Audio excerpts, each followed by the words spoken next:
एक प्रयोग और कर कर देखना, कभी अगर मौका मिले आपको तो प्रयोग कर कर देखिए।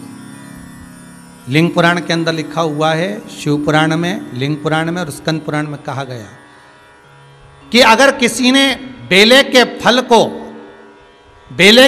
का अगर थोड़ा सा भी गुर्दा पाया है, बेले के फल को खाया हो या बेल का रस पिया हो या बेल के फल का जूस पिया हो, अगर वो व्यक्ति का अनायास किसी कारणवश प्राण भी छूट गए हो, तो शिव महापुराण की कथा कहती है कि 27 दिन तक वो बेल के फल का रस उसके नस नस में रहता है, तो उस व्यक्ति को यम नहीं छूते, वो कैलाश पर निवास करता है। मर भी जाता है तो अधोगति में नहीं पड़ता, नरक नहीं भोगता, वो बैकुंठ पद का कामी होता, बैकुंठ का निवासी।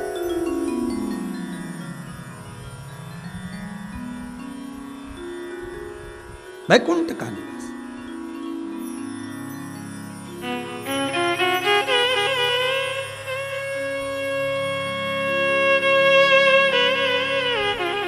ये जो शिव जी को चढ़ती बेलपत्री हुई, शमी पत्र हुआ, मदार का पुष्प, आंकड़े का जो पुष्प हुआ, ये सब साधारण नहीं है साहब। शंकर का एक एक गुण तत्व ग्रहण करने वाले, शंकर का अनुमोदन करने वाले, शिव को एक एक वस्तु जो चढ़ने वाली साधारण नहीं है।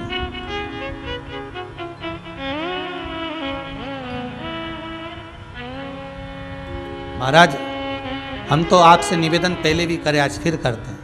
मान लो आपको ऐसा लगता है कि घर में बीमारियां ज़्यादा घेर रही है, तो एक बेल का टुकड़ा, बेले का फल का एक टुकड़ा अपने ही घर में कहीं पर भी कटोरी में रख दीजिए, शिव का स्मरण करके सुख प्रदान करेगा। अगर थोड़ा बहुत रोग आ भी गया निकल जाएगा, बड़ी बीमारी में कोई फंस नहीं पाएगा, ज़्यादा जनहानि नहीं होगी, तकलीफ नहीं भोग पाओ।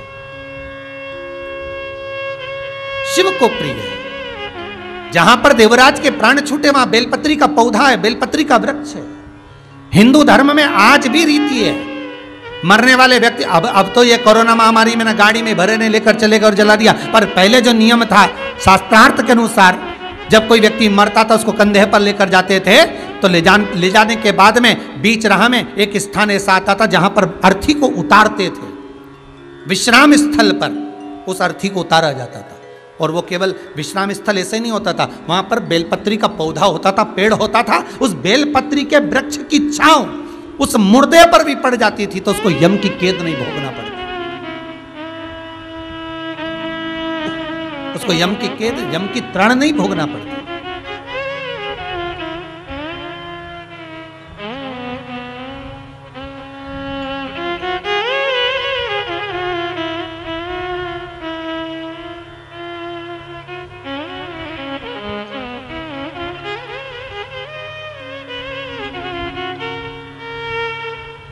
इसलिए उस बेलपत्री के पौधे के नीचे उसको विश्राम दिया जाता था।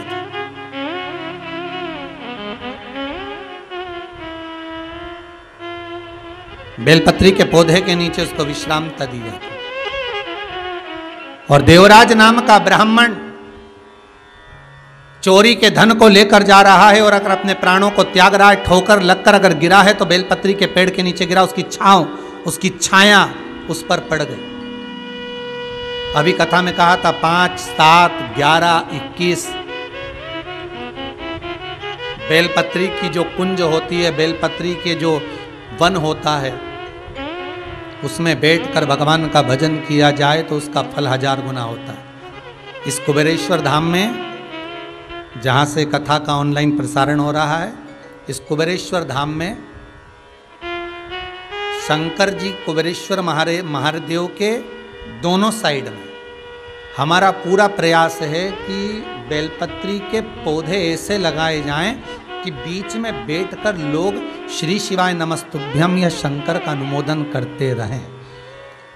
कोई दर्शन करने आए तो वहाँ बैठकर थोड़ी देर बेलपत्री की छांव में चारों तरफ बेलपत्री हो और वो बैठकर भगवान शंकर का गुणगान करे। ये जरूरी नहीं है कि बेलपत्री के पेड़ के नीचे शंकर का शिवलिंग का निर्माण करोगे, पूजन करोगे तब फल मिलेगा। बेलपत्री के तो वृक्ष के नीचे आप थोड़ी देर बैठकर स्मरण कर लिए, उसका भी फल आनंदित है। उसका भी फल 4 गुना, 1000 गुना।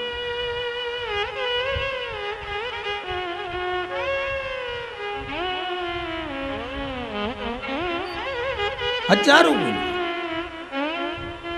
महाराज कितना सुंदर कहा है, तुलसी के क्यारे के सामने,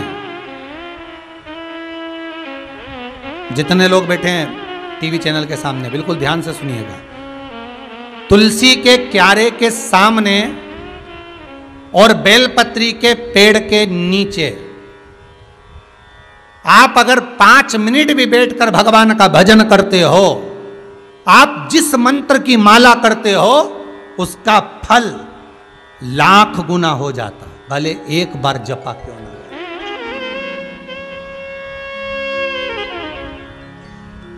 लाखों गुना, हजारों लाखों गुना उसका फल, उसकी कोई तुलना ही नहीं हो सकती, उसकी कोई तुलना, हजारों लाख।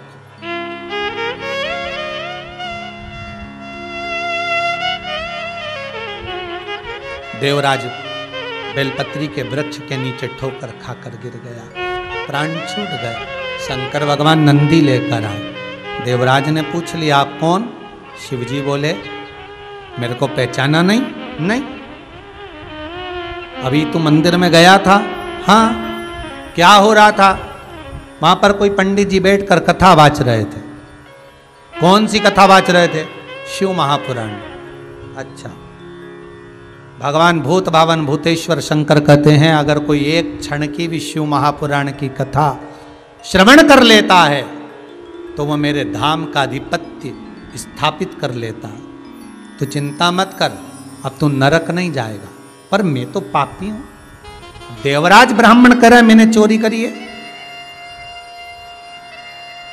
देवराज ब्राह्मण कह रहे हैं मैंने तो चोरी करी, मैं चोरी का धन लेकर आता था, मैं तो महापापी हूं। और आप कह रहे हो कि मैं कैलाश पर जाऊंगा। भगवान कहते हैं जो मेरा स्मरण कर कर प्राणों को त्यागता है वो मेरे ही धाम को जाता है, मेरे ही धाम। आप भी भाव से कह सकते हैं।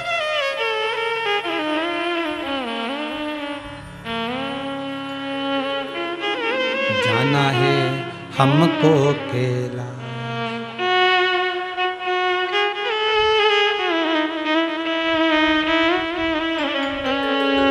ओ भोले बाबा जाना है हमको कैलाश, ओ भोले बाबा जाना है हमको कैलाश, ओ भोले बाबा जाना है हमको कैलाश, हमको कैलाश बोले हमको कैलाश, हमको कैलाश बोले हमको कैलाश, हमको कैलाश बोले हमको कैलाश, हमको कैलाश बोले हमको कैलाश, ओ जाना है हमको कैलाश, ओ भोले बाबा जाना है हमको कैलाश, ओ भोले बाबा।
काहे की नैया बनी कौन खिवैया। काहे की नैया बनी कौन खिवैया। काहे की नैया बनी कौन खिवैया। काहे की नैया बनी कौन खिवैया। अरे कौनो लगा देगा पार ओ भोले बाबा। कौन लगा देगा पार ओ भोले बाबा। ओ जाना है हमको कैलाश ओ भोले बाबा।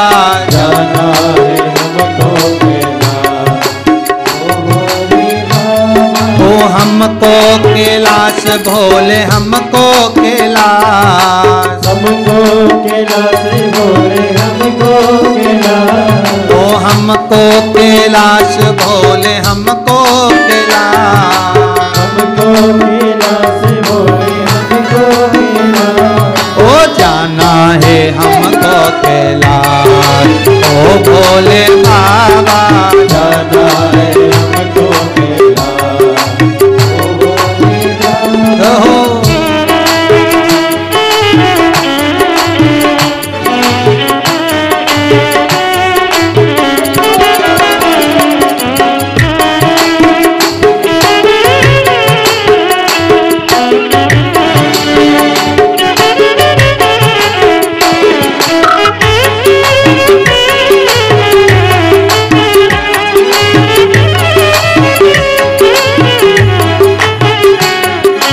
अपने अपने घरों में बैठकर दोनों हाथों से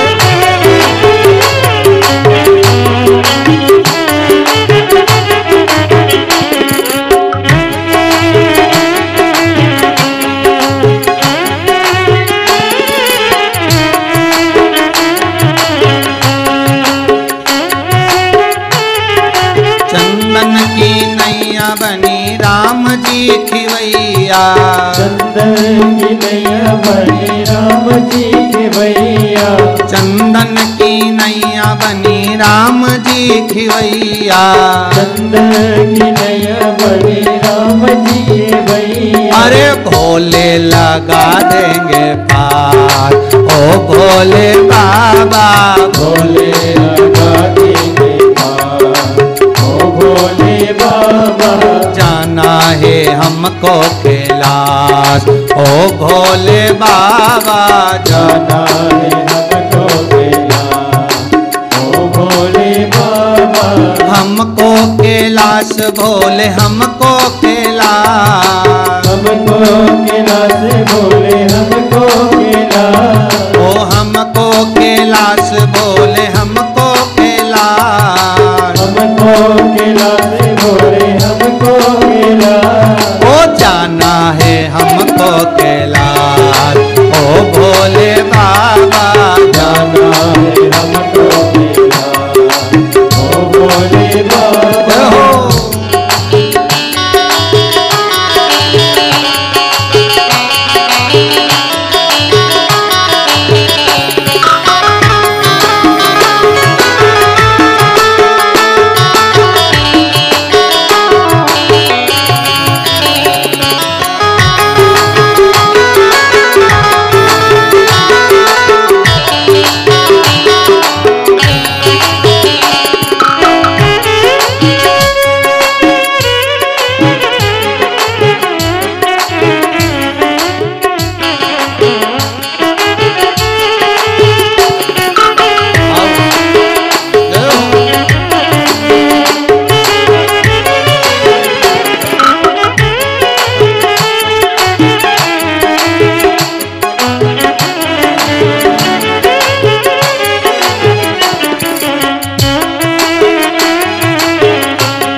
काहे की माला बनी कौन नाम जपना।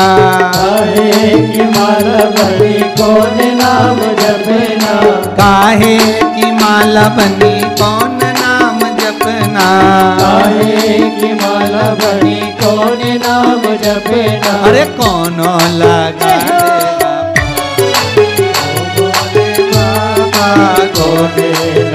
देगा पार। ओ भोले बाबा जाना है हमको कैलाश। ओ भोले बाबा जाना है हमको कैलाश। ओ भोले बाबा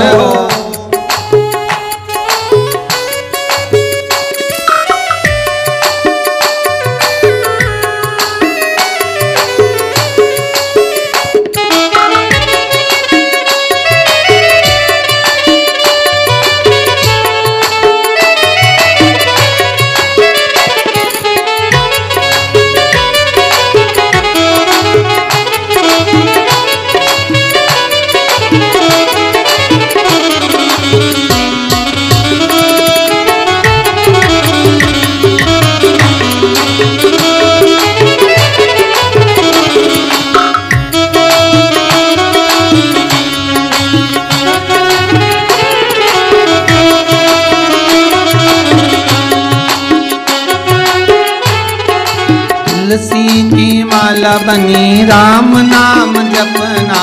तुलसी की माला बनी राम नाम जपना। तुलसी की माला बनी राम नाम जपना। तुलसी की माला बनी राम नाम जपना। ओ शंकर लगा देंगे पार। ओ भोले बाबा शंकर लगा देंगे पार। ओ भोले बाबा जाना है हमको कैलाश। ओ भोले बाबा जाना है हमको कैलाश। ओ भोले बाबा ओ हमको कैलाश बोले हमको कैलाश। हमको कैलाश बोले हमको कैलाश। ओ हमको कैलाश बोले हमको कैलाश। हमको कैलाश बोले हमको कैलाश। जाना है हमको कैलाश। ओ भोले बाबा जाना है हमको कैलाश। ओ भोले बाबा जाना है हमको कैलाश। ओ भोले बाबा जाना है हमको कैलाश। ओ भोले बाबा जाना है हमको कैलाश। ओ भोले बाबा जाना है हमको कैलाश। ओ भोले हर हर महादेव। महादेव। भगवान शिव की कथा कहती है देवराज ब्राह्मण को लेने स्वयं शिव आए।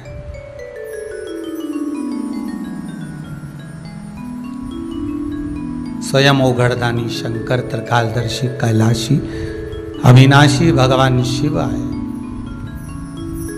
और देवराज को नंदी पर बिठाकर शंकर स्वयं पैदल चलकर जा रहे। अच्छा देखिएगा कितना सुंदर संवाद है। 33 कौटी देवता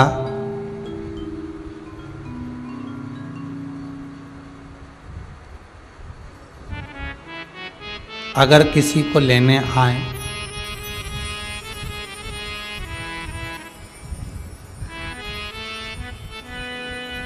भगवान अगर विष्णु आए तो गरुड़ पर लेकर जाएंगे, ब्रह्मा जी आए कमल पुष्प पर लेकर जाएंगे, इंद्र आए तो ऐरावत पर लेकर जाएंगे। पर कभी किसी देवता के लिए आपने ऐसा सुना है कि भगवान खुद अपना सिंहासन छोड़ देते हैं और उस वाहन पर उस पर स्वयं जीव को बिठाकर शिव खुद पैदल,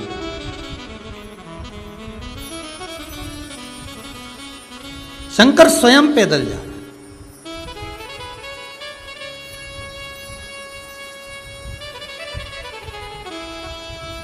यही शंकर है, यही शिव है। इसीलिए कहते हैं भोला। 3 मित्रों में झगड़ा हो गया। एक राम जी का उपासक था, एक कृष्ण जी का उपासक था, एक शंकर का उपासक था। तीनों झगड़ लिए। भक्तों के चक्कर में भगवानों को आफत हो जाती कभी कभी।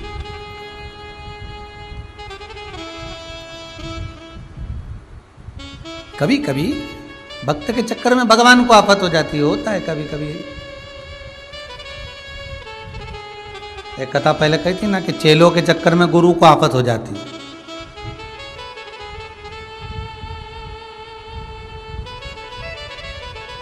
दो चेले, गुरुजी बोले तख्ते पर शालिग्राम जी का पूजन करते समय, बेटा इधर आओ। हाँ गुरुदेव। थोड़ा तुलसी का दल लाओ।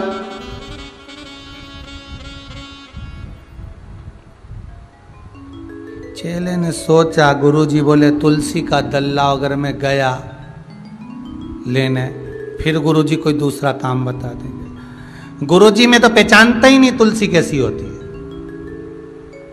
तुम और तुलसी नहीं जानते? गुरुजी ने भी मन में सोचा, कहां पगला के चक्कर में पड़ा। दूसरे चेले को बुलाया, चेला जी गुरुदेव जाओ तुलसी का दल लाओ शालिग्राम जी की पूजन के लिए। ये जानता ही नहीं तुलसी का पेड़ पौधा कैसा होता। दूसरे ने सोचा अपन बड़े फंसे। दूसरे ने कहा, तू तुलसी जी को नहीं जानता? तुलसी जी के इतने बड़े बड़े पत्ते होते, उसका फूल इतना बड़ा होता। गुरुजी बोले रहने दो, तुम भी नहीं जानते तुलसी जी का? नहीं गुरुजी मैं तो जानता हूं, इतना बड़ा पत्ता होता है, इतना बड़ा फूल होता है। गुरुजी बोले ऐसे कोई तुलसी जी नहीं होती। एक काम करो, तुम दोनों मत जाओ, मैं जा नहीं सकता उठ के, क्योंकि मैं सेवा में लगा हूं। भगवान को छोड़ के जाऊंगा अच्छा नहीं लगेगा। एक काम करो, एक इधर लगो एक उधर लगो, मेरे तखत को उठा के तुलसी जी के पास ले चलो, मैं बता दूंगा। चेलों ने माथा ठोका, इससे तो पैदल ही चले जाते तो अच्छा था। अब गुरुजी को तोक के लेकर गए तुलसी जी के पास में। गुरुजी बोले बस बस बस, ये सामने तुलसी जी है, तोड़ लो। उतार के दी, शालिग्राम जी को चढ़ाई। गुरुजी ने कहा वापिस ले चलो। गुरुजी वहां जाके बोले, तुलसी का पौधा देख लिया? हाँ। याद रहेगा कि नहीं रहेगा? गुरुजी जिंदगी भर रहेगा, जिंदगी भर याद रहेगा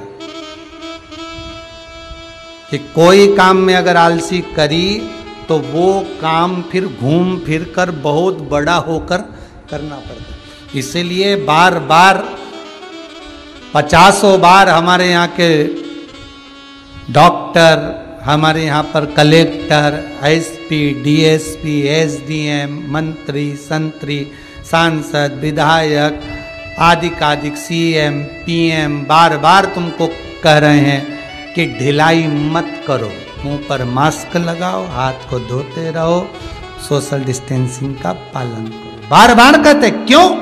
क्योंकि अगर आपने ढिलाई कर दी तो फिर वो रूट बड़ा हो जाएगा ना, फिर तखत उठाना पड़े, ले जाना पड़े, लाना पड़े। उससे अच्छा थोड़ा अभी से ही थोड़ा सा कष्ट भोग लोगे, मुंह पर मास्क लगा लोगे, हाथ को धोते रहोगे, डिस्टेंसिंग बनाकर चलोगे, थोड़ा सा दूरी बनाकर चलोगे, तो हो सकता है थोड़ा बच जाओ। पर नहीं, भगवान शिव लेकर जा रहे हैं नंदी पर बिठाकर, तू चल मैं तुझे ले जाऊं। नंदी पर देवराज थे, शिवजी नंदी का मुख पकड़े थे। नंदी का मुख पकड़कर भगवान शंकर जब लेकर चले तो देवराज ने एक प्रश्न किया भगवान भूत भावन भूतेश्वर से। लिंग पुराण कहती है, क्या कहते हैं देवराज कि हे भोलेनाथ, आप मुझे लेकर जा रहे हो, मैंने शिव महापुराण की कथा को 2 क्षण श्रवण करा, उसका फल मुझे मिला कि कैलाश धाम मिला। भगवान शंकर कहते हैं उससे बड़ा भी पुण्य तुझे प्राप्त हुआ कि तू बेलपत्री की छांव में प्राणों को त्यागा।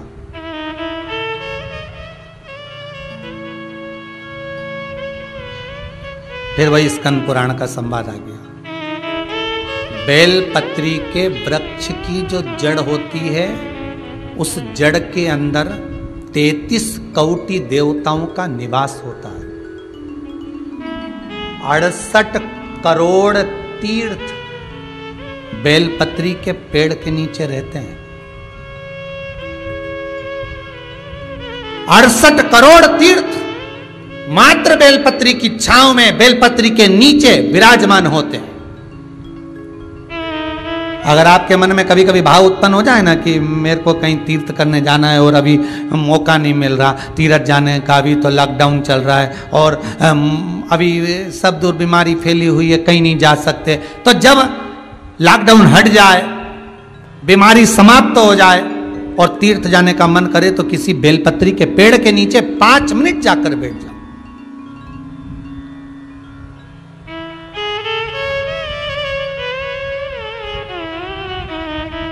और जप लो, श्री शिवाय नमस्तुभ्यम। जितने बैठे हो टीवी के सामने प्रेम से बोलो, श्री शिवाय नमस्तुभ्यम। जितने टीवी के सामने बैठे एक बार फिर से बोलो, श्री, साथ में बोलो, आगे आगे नहीं, श्री शिवाय नमस्तुभ्यम।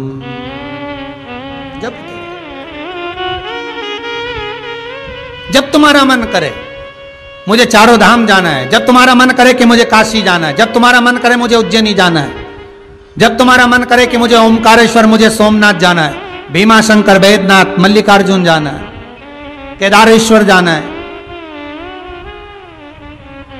बस नागेश्वर जाना है, थोड़ी देर के लिए बेलपत्री के पेड़ के नीचे जाकर बैठ जाओ।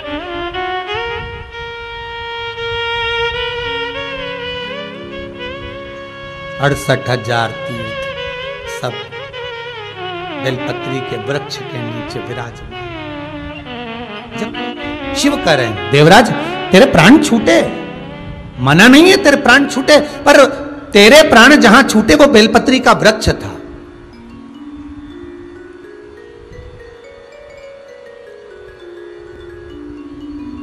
और अब तुझे यहां नहीं रहना है, अब तुझे कैलाश पर रहना है। तो कैलाश पर क्यों? शंकर भगवान बोलते हैं ये मृत्यु लोक जो है ना, पृथ्वी, ये भूमि जो है ना, ये मेरी निवास स्थली है, ये मेरा घर है। इसलिए शंकर भगवान ने, भगवान विष्णु ने जब कहा था, भगवान विष्णु जब शंकर भगवान से बोले कि मैं आपसे मिलने आना चाहता हूं, तब शंकर भगवान बोले आ जाओ। तो भगवान विष्णु पृथ्वी से एक हाथ ऊपर पांव रखकर चल रहे थे। तो शंकर जी ने पूछा तुम पांव जमीन पर क्यों नहीं रखते, पृथ्वी पर रखो। शिव जी मैं पांव पृथ्वी पर नहीं रखूं। क्यों? नहीं नहीं नहीं नहीं, मैं पांव पृथ्वी पर नहीं रख सकता। आखिर क्यों? शंकर भगवान से भगवान विष्णु कहते हैं पूरी पृथ्वी पर छोटे छोटे कंकर नजर आते हैं, हर कंकर में मुझे शंकर नजर आते हैं। जब कंकर में शंकर दिखेगा तो मैं पृथ्वी पर पांव कैसे रख सकता हूं? शिव जी बोले, भाई नारायण भगवान विष्णु से बोले, है नारायण अगर आप इतनी दूरी बनाकर रखेंगे तो फिर हमारे करीब में कौन आएगा? हम चाहते हैं कि आप हमसे मिलकर रहें, हम आपसे एक क्षण की दूरी सहन नहीं कर सकते। आप हमसे चिपक जाएं, लपट जाएं, आप हमसे रम जाएं, हम आप में रम जाएं।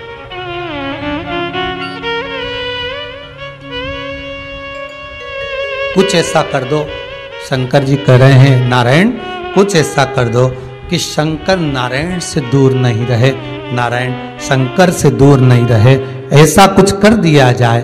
तब भगवान शिव ने भगवान विष्णु से कहा एक काम हो सकता है कि आप सांप बन जाओ।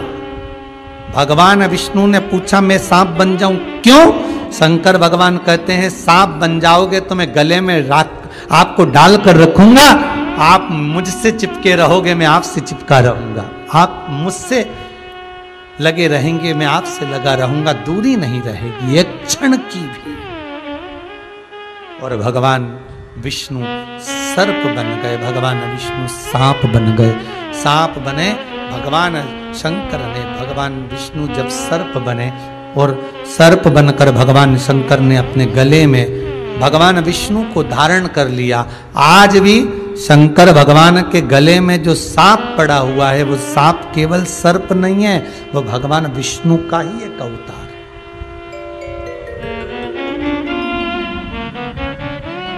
वो भगवान विष्णु का एक स्वरूप है।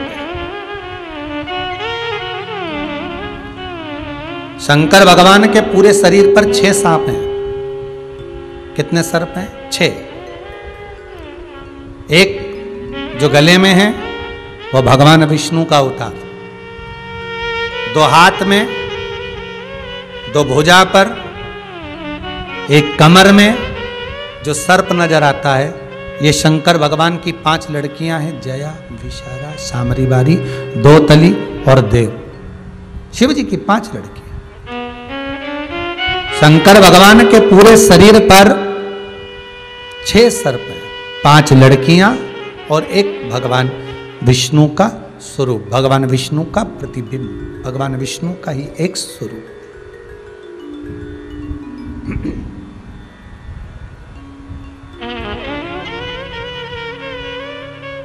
छह सर्प भगवान के शरीर। अब देवराज कैलाश पर पहुंचे, पूछा कि यह संपूर्ण मृत्यु लोक आपका है? भगवान बोले हाँ। देवराज ने एक प्रश्न और किया, अगर संपूर्ण मृत्यु लोक आपका है तो ये सुख और दुख, ये तकलीफ, ये कष्ट मनुष्य जो भोगता है, मनुष्य जो भोग रहा होता है, ये सुख दुख, ये कष्ट मानव जो भोग रहा है, क्या आपके द्वारा दिया गया है? भगवान शंकर उसी समय पर देवराज से कहते हैं, देवराज, अगर मनुष्य सुख और दुख को भोग रहा है, मनुष्य अगर सुख और दुख के इस चक्र में गिरा हुआ है, तो ये सुख और दुख, ये तकलीफ कोई देवी देवता किसी को नहीं देते। भगवान शंकर कहते हैं ये मनुष्य के कर्म का दंड है जो मनुष्य को भोगना होगा, मनुष्य को भोगना होगा। फिर वही बात आ गई, हम तेरी दुनिया में आकर खो गए, कर ना पाए हरि भजन और ये हमारे द्वारा नहीं है,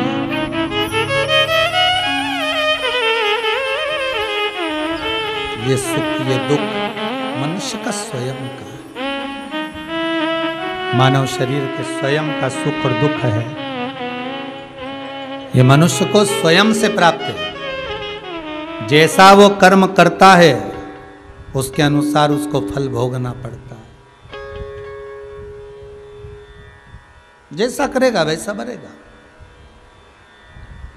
देवराज गए कैलाश, समय आया एक बिंदुक नाम का ब्राह्मण, जिसकी धर्म पत्नी का नाम था चंचूला देवी।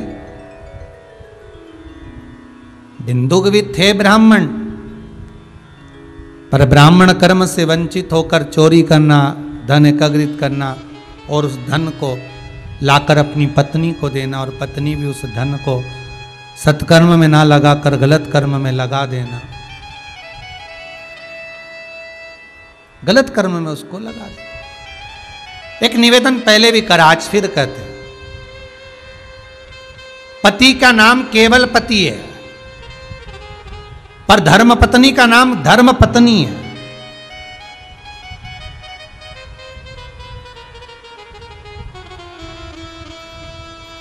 तुम्हारे नाम के आगे धर्म जुड़ा हुआ है, नारी के नाम के आगे धर्म जुड़ा हुआ है, पुरुष के आगे धर्म नहीं जुड़ा। जब तुम्हारा पति कमा कर लेकर आए, धन लेकर आए और तुम्हारे हाथ में लाकर दे, तो फर्ज तुम्हारा है, तुम्हें पूछना चाहिए इतना कमा कर लेकर आ रहे हो, ईमानदारी से बोलना, गलत तरीके से तो नहीं कमा रहे हो।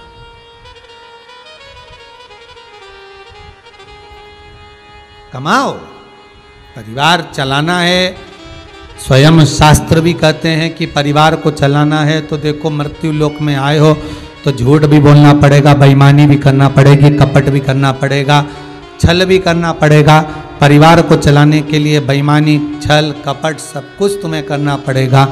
करो, पर आटे में नमक के बराबर करो। पूरा आटा खारा हो जाए ऐसा मत करना कि खा भी ना सको। करो। आज जो पूरे भारत की भूमि पर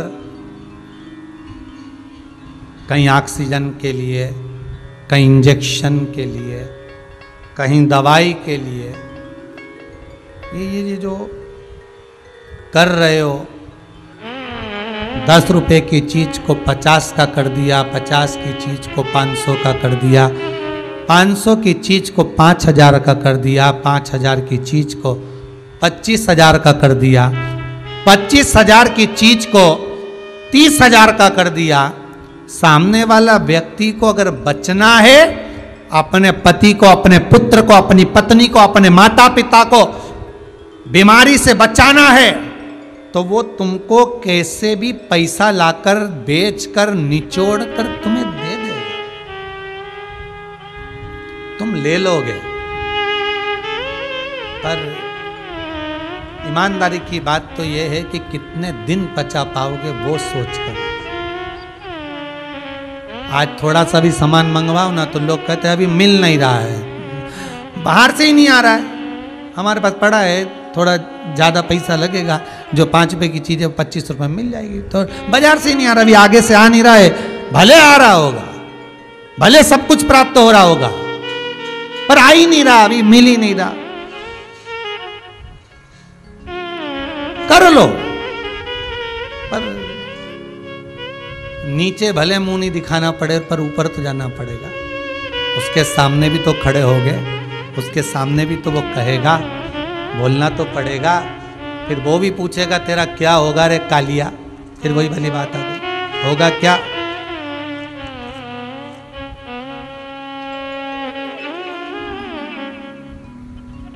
कर्म भोग है, भोग ना। मौका मिला है दान, धर्म, सत्कर्म करने का। फिर निवेदन करूंगा, बहुत बड़े बड़े चेक दूसरों को देने से अच्छा है अपने आसपास, अपने मोहल्ले में, अपने क्षेत्र में किसी को किसी चीज की जरूरत हो तो पहले उसकी व्यवस्था कर दो। दूसरी जगह दान, दूसरी जगह चेक, दूसरी जगह पहुंचाने, पहले उसको देखो जिसको जरूरत है।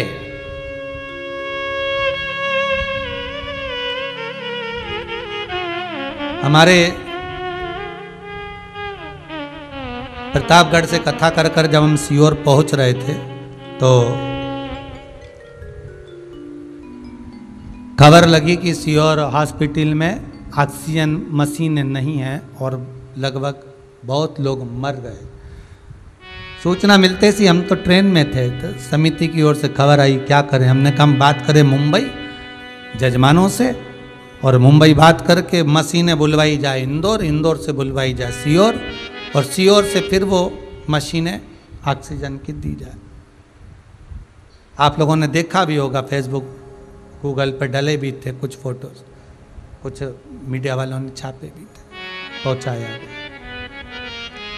आज प्रसन्नता की बात यह है कि समिति तो भले 10 मशीन को दी है, पर उसके बाद में जब हॉस्पिटल में मशीनों का क्रम दान का हुआ तो आज कम से कम सीहोर के पूरे क्षेत्र में ऑक्सीजन की कमी तो नहीं है।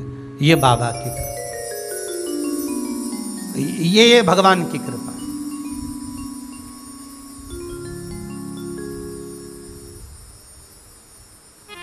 आप आपका दान, आपका धर्म, आपका सत्कर्म, आपका भजन, आपका स्मरण और आप जो दे रहे हो वो सही जगह पर लगे, इसमें मूलता होना चाहिए, केवल भोग और विलास में नहीं।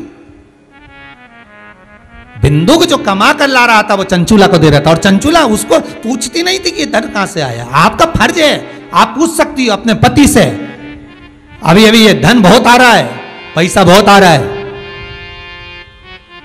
गलत तो नहीं आ रहा है, गलत जगह का तो नहीं है, और अगर है तो इसको थोड़ा सत्कर्म में लगाइए। नाव में छेद हो जाए, पानी भराने लगे, हाथ से उलीचना चालू कर दो, पानी को बाहर फेंकना चालू कर दो, नहीं तो क्या होगा, ज्यादा पानी भरा जाएगा, नाव डूब जाएगी, और नाव डूब गई तो उसमें जितने भी सवार होंगे सबको डूबना पड़ेगा। थोड़ा सत्कर्म, थोड़ा दान, थोड़ा पुण्य, थोड़ा भजन,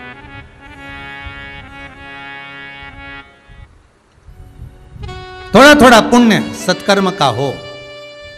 कोई कह रहे थे गुरुजी हमारे वो एक परिचित शांत हो गए और उनका ना 12वां हुआ ना 13वां हुआ, पंडित जी आए नहीं, पिंडदान कराए नहीं, 13 ब्राह्मण जी में नहीं, सैयादान हुआ नहीं, कुछ भी नहीं कर पाए। क्या करना चाहिए? हमने कहा कुछ मत करो, जब समय निकल जाए उसके बाद में जब समय मिले तब कर लेना, पर करना।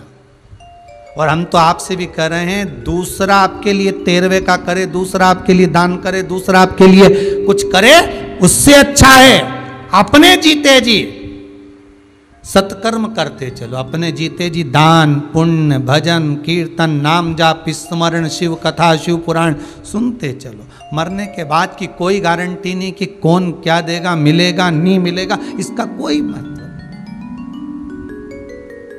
अपने हाथों से करो भजन, करो दान, करो पुण्य। महाराज बिंदुक एक दिन चोरी कर कर आ रहा था, कहीं से धन लेकर आया, दीवार से कूदा, जमीन पर गिरा, जमीन पर कूदने की जगह पानी में गिर गया और पानी में गिरा, मर गया। शिव महापुराण की कथा कहती है 3 तरह से मरे हुए व्यक्ति को मोक्ष नहीं है। स्त्री के हाथ से मरा हुआ, सर्प के डसे से मरा हुआ और पानी में डूब कर मरा हुआ, अधोगति में मरा हुआ। इनकी मुक्ति नहीं, मोक्ष।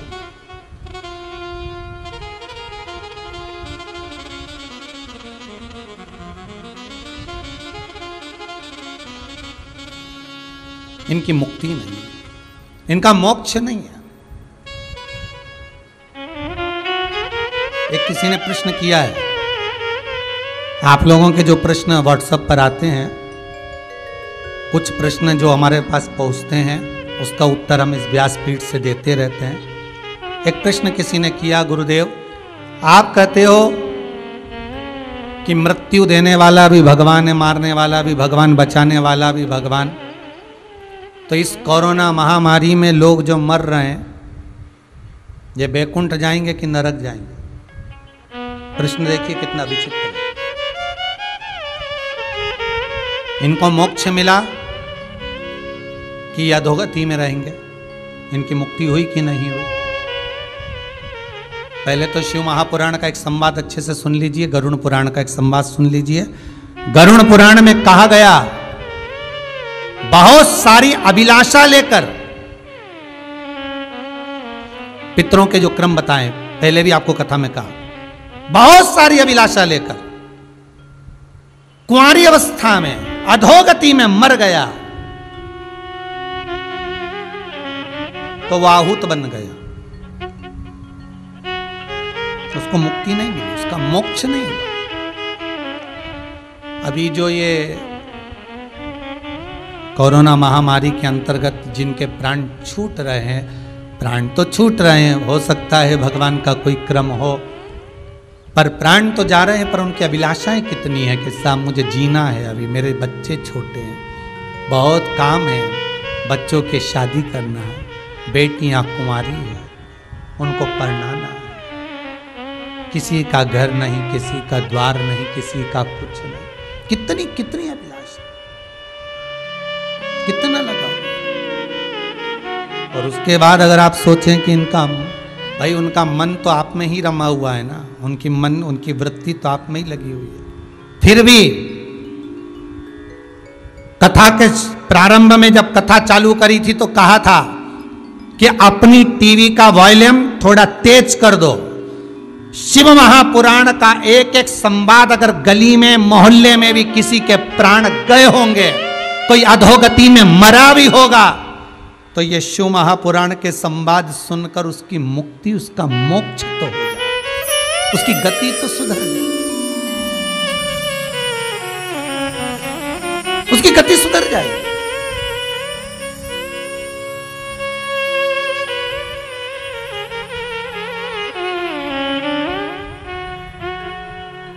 उसकी मोक्षता, उसकी गति सुधर गई। बिंदु के प्राण छूट गए, पानी में डूबकर मर गया, गति नहीं हुई, मुक्ति नहीं मिली। चंचुला देवी गई, सारा क्रम करा चंचुला ने, पिंडदान, तर्पण, अधो सब कुछ दिया, दान पुण्य सब कुछ करा। पर चंचुला जब एक बार कहीं बैठी थी तो उसको सूचना मिली, उसका पति बिंदु कहता है कि मेरी मुक्ति नहीं, मेरा मोक्ष नहीं, मेरे मोक्ष का कोई उपाय करे कोई। ठीक है, और मोक्ष के उपाय के लिए चंचुला गई काशी। काशी अविमुक्त नगरी है, मोक्ष नगरी।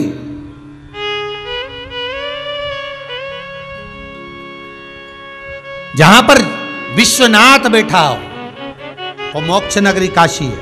और उस काशी में जाकर चंचुला देवी कुछ क्षण की शिव महापुराण कथा सुनकर गंगा का स्नान कर करा रही थी, प्राण छूटे उसके। पार्वती जी की सहेली बन गई, सहेली बनकर मन स्थिर नहीं रहा। पार्वती ने पूछा तू चुप क्यों रहती है, तू मौन क्यों रहती है? तब वो कहती है कि मेरा पति को मुक्ति नहीं मिली, उसके मोक्ष का कोई उपाय करा जाए। तब पार्वती ने कहा तू शिव महापुराण की कथा करवा। किससे करवाऊं? देव ऋषि नारद के पास पहुंची, नारद जी से कहा। नारद जी ने कहा मैं तो कथा नहीं कह सकता, पर मेरा मित्र है तुमरुका, वो कथा कहेगा। तुमरुका जिसका घोड़े जैसा मुख है, हाथ में करताल है और बीणा उसके कंधे पर है, ऐसे तुमरुका जी कथा कहे। पर तुमरुका जी बोले कथा तो कह दूंगा, पर इसमें जोड़ा कौन बैठेगा? पूजन करने के लिए एक जोड़ा चाहिए, और चंचुला देवी तो वैधव्य है, कौन करेगा? तब शंकर और पार्वती, ईश्वर जी गोरा जी बनकर, गणा और गौर बनकर,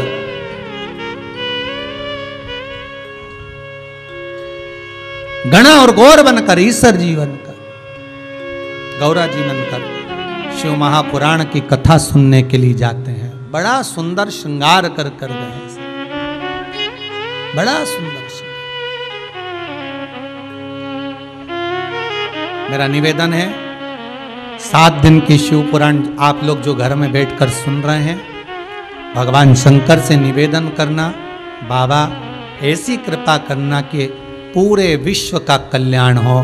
ये कोरोना महामारी, हम 7 दिन की शिव महापुराण की कथा सुन रहे हैं, धीरे धीरे कर कर इस महामारी को समाप्त कर दो। बाबा आपने विष पिया है, अमृत प्रदान कर दो, जगत का कल्याण कर दो। बाबा से सब विनय करते, निवेदन करते। ऐसी शिव महापुराण की कथा भगवान भूत भावन भूतेश्वर पार्वती जी के साथ श्रवण करने के लिए जाते हैं। आप भी प्रेम और आनंद से स्वर्गीय श्री उमाशंकर जी राजगरिया, स्वर्गीय नारायणी देवी राजगरिया की स्मृति में श्री आकाश और निशा जी राजगरिया राउकेला उड़ीसा से जो कथा श्रवण करा रहे हैं, भाव से आप सब ऑनलाइन इस कथा को श्रवण कर रहे हैं। आज मासिक शिवरात्रि है, बहुत भाव भक्ति से जो लोग, कई लोग कह रहे थे गुरुदेव हम जो हमारे परिवार में कोई शांत हुआ है तो हम उसको अन्न का भाग नहीं दे पाए, ये नहीं कर पाए। उनसे निवेदन है जब अच्छा समय आ जाए तब ब्राह्मण भोज कराओ, तब अन्य कार्य कराओ, पर घर में रहो, सुरक्षित रहो। आप जो दान कर रहे हैं, पुण्य कर रहे हैं, या गौशाला के लिए, वृद्धाश्रम के लिए सैया दान कर रहे हैं, या आजीवन भोजन भंडारे के सदस्य बन रहे हैं, उसके लिए बहुत बहुत धन्यवाद। जो गए हुए जीव के निमित्तार्थ भी आप भोजन भंडारे के सदस्य बन रहे हैं और उनकी तारीख लिखाकर भोजन भंडारे के सदस्य बनकर आजीवन उनके नाम का भोजन यहाँ करवा रहे हैं, उसके लिए बहुत बहुत साधुवादता है। और अपने अपने घरों में बैठकर जो आप कथा श्रवण कर रहे हैं, आस्था टीवी पर कथा को सुनते हुए आप अपना अपना फोटो अगर डालेंगे तो हमको ऐसा लगेगा कि आप और हम जुड़े हुए हैं कथा सुनने के लिए। आपके वो फोटो जो हमारे व्हाट्सएप पर आएंगे वो टीवी चैनल पर दिखाए जाएंगे कथा को श्रवण करते हुए, जिससे लगे कि पूरा विश्व इस शिव महापुराण की कथा को श्रवण कर रहा है। जब भजन आए तो ताली बजाते हुए, नृत्य करते हुए, आनंद लेते हुए उन फोटो का स्मरण करें। जैसे पिछले वर्ष अपन ने पूरे लॉकडाउन में ऑनलाइन कथा को श्रवण करा है, उसी क्रम में ये कथा चल रही है। भाव भक्ति से आज कथा को विराम देते हैं। हर हर महा